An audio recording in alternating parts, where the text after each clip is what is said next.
राधे राधे दोस्तों। आज हम सुनेंगे पितृपक्ष की पौराणिक कथा। हिंदू धर्म में पितृपक्ष की अवधि को बहुत ही महत्वपूर्ण माना जाता है। इस अवधि में पितरों के निमित्त श्राद्ध, तर्पण और पिंड दान आदि करने का विधान है। माना जाता है कि इससे उन्हें तृप्ति मिलती है और वे हमें सुख समृद्धि का आशीर्वाद देते हैं। ये भाद्रपद पूर्णिमा से आश्विन अमावस्या तक चलता है। पितृपक्ष में तर्पण और पिंड दान से पितृ प्रसन्न होते हैं। पितृपक्ष लगभग 15 दिन की अवधि होता है, जिसमें लोग अपने पूर्वजों को भोजन और तर्पण आदि कर उन्हें श्रद्धांजलि देते हैं। माना जाता है कि इस समय पितृपक्ष पितृलोक से धरती पर आते हैं। देखा जाए तो ये पितरों की कृपा प्राप्ति के लिए एक उत्तम समय माना गया है। वहीं अगर कोई व्यक्ति पितृदोष से परेशान है तो पितृपक्ष में वह इससे छुटकारा पाने के उपाय भी कर सकता है, जो लाभकारी साबित होते हैं। पितृपक्ष की शुरुआत भाद्रपद पूर्णिमा से होती है और ये आश्विन माह की अमावस्या तिथि तक चलती है। इन्हीं पितृपक्ष को श्राद्धों के नाम से भी जाना जाता है। इन श्राद्ध पक्ष में सनातनी धर्मी अपने पितरों को याद करते हैं और उनकी आत्मा की शांति के लिए सभी वैदिक अनुष्ठान करते हैं। लेकिन बहुत कम लोग जानते हैं कि 16 दिन का पितृपक्ष दानवीर कर्ण की एक भूल के कारण मनाया जाता है और कर्ण के कारण ही पितृपक्ष मनाने की परंपरा शुरू हुई थी। आइए जानते हैं इसके पीछे की क्या है धार्मिक मान्यता। पुराणों के अनुसार पितृपक्ष में दान पुण्य का विशेष महत्व होता है और इसका फल जीवात्मा को स्वर्ग लोक में प्राप्त होता है। महाभारत के अनुसार सबसे पहले महातपस्वी अत्रि ने महर्षि निमि को श्राद्ध के बारे में उपदेश दिया था। इसके बाद महर्षि निमि ने श्राद्ध करना शुरू कर दिया। महर्षि को देखकर अन्य ऋषियों मुनियों ने पितरों को अन्न देने लगे। लगातार श्राद्ध का भोजन करते करते देवता और पितृ पूर्ण हो गए। पुराणों में भी पितृपक्ष को बहुत अधिक महत्व दिया गया है। कई सारी पौराणिक और लोक कथाओं में भी इसका वर्णन है, लेकिन बहुत कम लोगों को ये पता होगा कि महाभारत में श्राद्ध क्यों किया गया था। बता दें कि पितृपक्ष में श्राद्ध की शुरुआत महाभारत काल से चली आ रही है। श्राद्ध कर्म की जानकारी भीष्म पितामह ने युधिष्ठिर को दी थी। इसके पीछे की पूरी कहानी ये है कि हिंदू धर्म में पितरों को 84 लाख योनियों में से एक माना गया है। मान्यता है कि विभिन्न लोकों में रहने वाली ये दिव्य आत्माएं संतुष्ट होने पर व्यक्ति पर अपना आशीर्वाद बरसाती हैं, जिससे मनुष्य को धन, यश, कीर्ति आदि की प्राप्ति होती है और कुल की वृद्धि होती है। इस तरह से देखें तो पितृपक्ष के दौरान किया जाने वाला श्राद्ध पूर्वजों के प्रति अपनी श्रद्धा और कृतज्ञता को व्यक्त करने का माध्यम है, जिससे प्रसन्न होकर पितृ सुख समृद्धि प्रदान करते हैं। मान्यता है कि जब मृत्यु के बाद सूर्य पुत्र कर्ण की आत्मा स्वर्ग पहुंची तो उन्हें वहां पर खाने के लिए भोजन के बजाय ढेर सारा स्वर्ण दिया गया। तब उन्होंने इंद्र देवता से इसका कारण पूछा। इंद्रदेव ने कर्ण को बताया कि पृथ्वी पर रहते हुए उन्होंने कभी भी अपने पितरों के निमित्त भोजन, दान, तर्पण आदि नहीं किया। जब कर्ण ने जवाब दिया कि उन्हें अपने पूर्वजों के बारे में कुछ भी ज्ञात नहीं था, इसलिए अनजाने में उनसे ये भूल हुई। दानवीर कर्ण अपनी दानवीरता के लिए जाने जाते थे और जीवन भर उन्होंने गरीबों और जरूरतमंदों को धन और स्वर्ण का दान किया। अपने द्वार पर आने वाले किसी भी व्यक्ति को उन्होंने बिना धन दिए लौटने नहीं दिया। लेकिन कर्ण ने अपने जीवन काल में अन्न दान नहीं किया। अंतिम समय में जब कर्ण ने मृत्यु लोक छोड़ा और स्वर्ग पहुंचे तो उन्हें खूब सोना दिया गया और खाने के लिए कुछ भी नहीं दिया गया। कर्ण ने जब भगवान इंद्र से इसका कारण पूछा तो देवराज इंद्र ने बताया कि उन्होंने जीवन भर सोना ही दान किया है और पितरों की आत्मा की शांति के लिए कभी भी अन्न दान नहीं किया, इसलिए उन्हें अन्न नहीं दिया गया। तब कर्ण ने इस बात को लेकर अनभिज्ञता जाहिर करते हुए कहा कि मुझे अन्नदान के महत्व की जानकारी नहीं थी। कर्ण को जब अपनी गलती का एहसास हुआ तो उन्होंने अपनी गलती सुधारने के लिए एक बार 16 दिन के लिए धरती पर भेजा गया। इन 16 दिनों में कर्ण ने अपने पूर्वजों को याद करते हुए तर्पण किया, भूखे और गरीबों को अन्न दान किया और फिर स्वर्गलोक चले गए। तभी से 16 दिन का पितृपक्ष मनाने की परंपरा चली रही है और इस दौरान लोग अपने मृत पूर्वजों को याद कर भोजन का आयोजन करते हैं।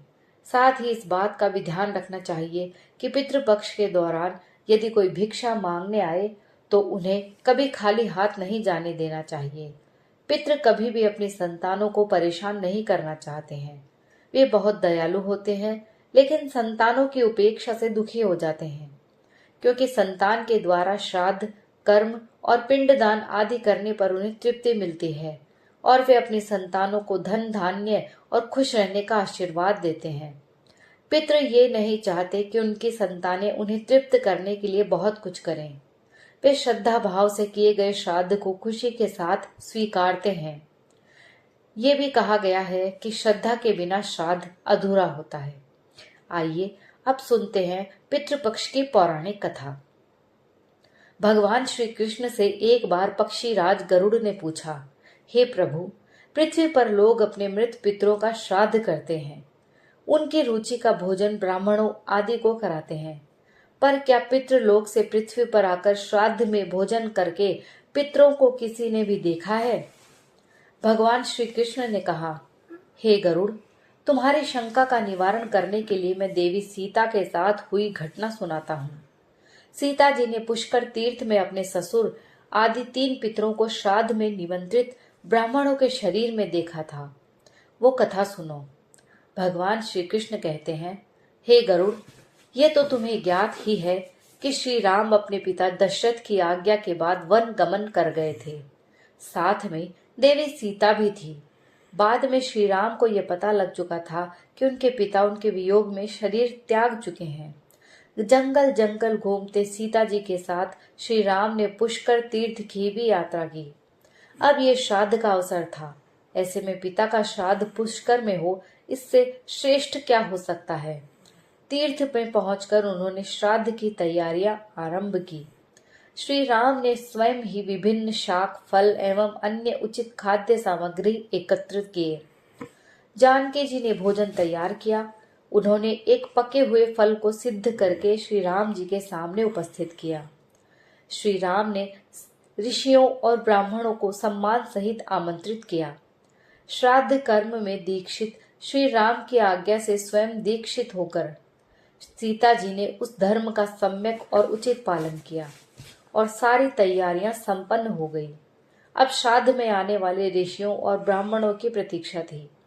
उस समय सूर्य आकाश मंडल के मध्य पहुंच गए और कुतुब मुहूर्त यानी दिन का 8वां मुहूर्त अथवा दोपहर हो गई। श्री राम ने जिन ऋषियों को निमंत्रित किया था वे सभी आ गए। श्री राम ने सभी ऋषियों और ब्राह्मणों का स्वागत और आदर सत्कार किया तथा भोजन करने के लिए आग्रह किया। ऋषियों और ब्राह्मणों को भोजन हेतु आसन ग्रहण करने के बाद जानकी अन्न परोसने के लिए वहां आई। उन्होंने कुछ भोजन बड़े ही भक्ति भाव से ऋषियों के समक्ष उनके पत्तों के बनी थाली पर परोसा। वे ब्राह्मणों के बीच भी गई, पर अचानक ही जानकी भोजन करते ब्राह्मणों और ऋषियों के बीच से निकली और तुरंत वहां से दूर चल गई। सीता जी लताओं के मध्य छिपकर जा बैठी। ये क्रियाकलाप श्री राम देख रहे थे। सीता के इस कृत्य से श्री राम कुछ चकित हो गए। फिर उन्होंने विचार किया कि ब्राह्मणों को बिना भोजन कराए साध्वी सीता लज्जा के कारण कहीं चली गई होंगी। सीता जी एकांत में जा बैठी हैं। फिर श्री राम जी ने सोचा, अचानक इस कार्य का क्या कारण हो सकता है। अभी ये जानने का समय नहीं। जानकी से इस बात को जानने से पहले मैं इन ब्राह्मणों को भोजन करा लूं, फिर उनसे बात कर कारण समझूंगा। ऐसा विचार कर श्री राम ने स्वयं उन ब्राह्मणों को भोजन कराया। भोजन के बाद ऋषियों को विदा करते समय श्री राम के मस्तिष्क में ये बात रह रहकर कौंध रही थी कि सीता ने ऐसा अप्रत्याशित व्यवहार क्यों किया। उन ब्राह्मणों के चले जाने पर श्री राम ने अपनी प्रियतमा सीता जी से पूछा, ब्राह्मणों को देखकर तुम लताओं की ओट में क्यों छिप गई थी? ये उचित नहीं जान पड़ा। इससे ऋषियों के भोजन में व्यवधान हो सकता था। वे कुपित भी हो सकते थे। श्री राम बोले, हे सीते, तुम्हें तो ज्ञात है कि ऋषियों और ब्राह्मणों को पितरों के प्रतीक माना जाता है। ऐसे में तुमने ऐसा क्यों किया?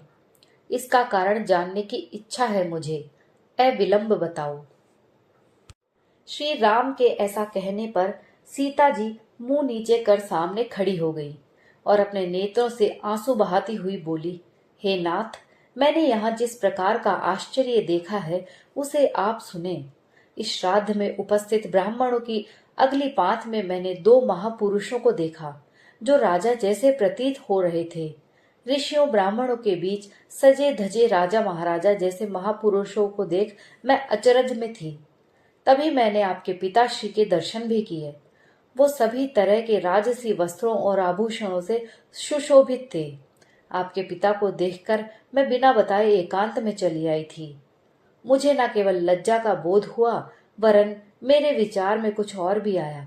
तभी निर्णय लिया, हे प्रभु, पेड़ों की छाल, वत्कल और मृग चर्म धारण करके मैं अपने ससुर के सम्मुख कैसे जा सकती थी? मैं आपसे ये सत्य ही कह रही हूँ। अपने हाथ से राजा को मैं वह भोजन कैसे दे सकती थी जिसके दासों के भी दास कभी वैसा भोजन नहीं करते। मिट्टी और पत्तों आदि से बने पात्रों में उस अन्न को रखकर मैं उन्हें कैसे देती? मैं तो वही हूँ जो पहले सभी प्रकार के आभूषणों से सुशोभित रहती थी और आपके पिताश्री मुझे वैसी स्थिति में देख चुके थे। आज मैं इस अवस्था में उनके सामने कैसे जाती? इससे उनके मन को भी क्षोभ होता। मैं उनको क्षोभ में कैसे देख सकती थी? क्या ये कहीं से उचित होता? इन सब कारणों से हुई लज्जा के कारण मैं वापस आ गई और किसी की दृष्टि ना पड़े इसलिए सघन लताओं में आ बैठी। गरुड़ जी बोले, हे भगवान, आपकी इस कथा से मेरी शंका का उचित निवारण हो गया कि श्राद्ध में पितृगण साक्षात प्रकट होते हैं और वे श्राद्ध का भोजन ग्रहण करने वाले ब्राह्मणों में उपस्थित रहते हैं। राधे राधे, हर हर महादेव। दोस्तों, अगर आपको कहानी पसंद आई हो तो प्लीज़ चैनल को लाइक कीजिए और सब्सक्राइब करके मुझे सपोर्ट कीजिए ताकि मैं रोज आपके लिए बहुत ही अच्छी अच्छी कहानियाँ लेकर आऊँ। कहानी सुनने के लिए आप सभी का बहुत बहुत धन्यवाद।